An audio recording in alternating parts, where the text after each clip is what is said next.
Welcome to the In English Coffee Office. Today is Monday, October 6, and like every morning, David and Alex are at the coffee machine. Hey Alex, good morning. How's your weekend treating you so far? Morning, David. It was okay, just caught up on some reading and relaxed a bit. You? Same here.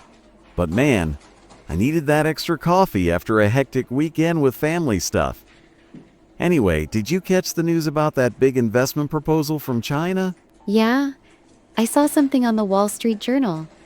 They're offering a $1 trillion package to the US, right? It's aimed at boosting trade and infrastructure projects. Exactly. According to the article, it's all about joint ventures in tech and manufacturing to strengthen economic ties. Imagine how that could shake up our sales targets if it goes through more opportunities for international deals. True, it might open new markets for us in Asia. But to be honest, I'm wondering about the long-term economic impacts. Like how it affects global supply chains. You know, it could mean more stable prices for components we use in projects. We'd have to stay in the loop on negotiations to see if it influences our budgets. Definitely. The WSJ mentioned it's part of a broader push to ease trade tensions, with focus on infrastructure like ports and roads. That sounds promising for logistics in our industry. Spot on. If it happens, sales teams like mine might get a boost in client outreach. Anyway, speaking of tech, have you heard about Alibaba's latest announcement? Oh, yes. Their CEO laid out a roadmap to artificial superintelligence. It's from a CNN report. They plan to invest over $50 billion in AI development over the next few years. Whoa, superintelligence? Like AI that surpasses human thinking? That could change everything in project management, automating complex decisions. Right.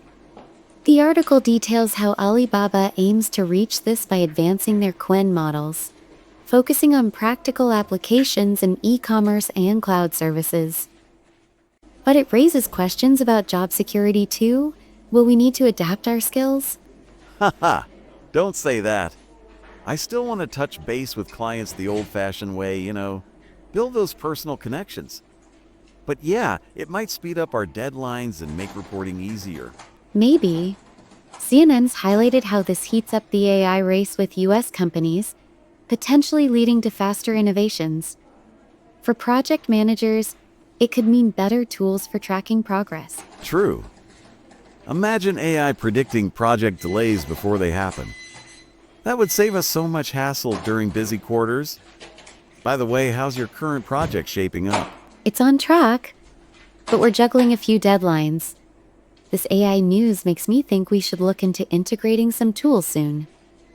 Anyway, on a lighter note, did you see that story about the science breakthrough with human cells?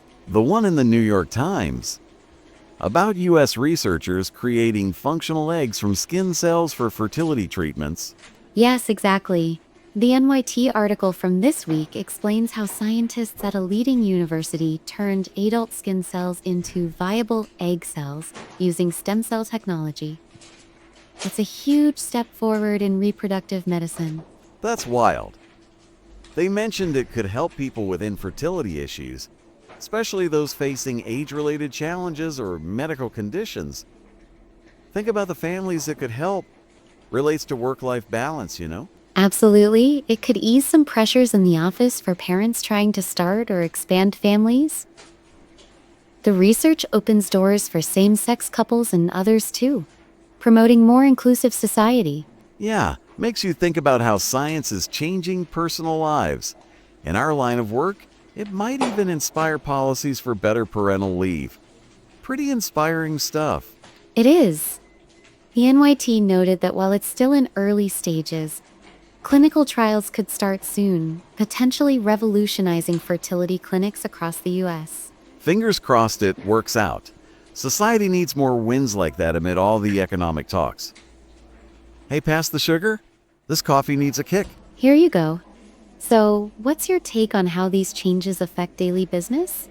Starting with the China investment. Well, politics like that $1 trillion deal could mean more international clients for me, especially in sales. We'd see steadier trade flows. And for projects, it might stabilize supplier costs, making timelines more predictable. Tech like Alibaba's Super AI means smarter tools, perhaps automating routine tasks. So we focus on strategy. Spot on.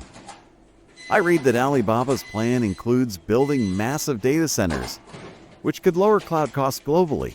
That benefits everyone in tech-dependent offices like ours. True.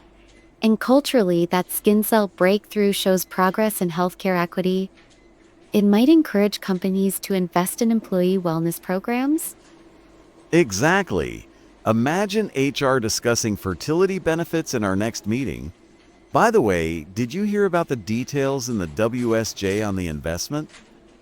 It's not just money, it's tied to joint infrastructure projects worth hundreds of billions. Yeah. They want to collaborate on high-speed rails and energy grids. That could create jobs, but also competition for U.S. firms. Right. So we need to position ourselves well. Touching on AI again, CNN said Alibaba's CEO emphasized ethical development, which is reassuring. Good point. It might set standards for the industry, for the fertility news. The researchers stress safety in reprogramming cells, avoiding risks like mutations. Smart. Anyway, how was your weekend reading? Anything else news-related? Mostly these topics. I like staying informed to bring fresh ideas to team meetings. You? Same. But I skim headlines over breakfast.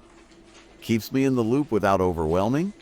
Speaking of overwhelming, that project deadline next week, you think AI could help? Possibly if we pilot some tools.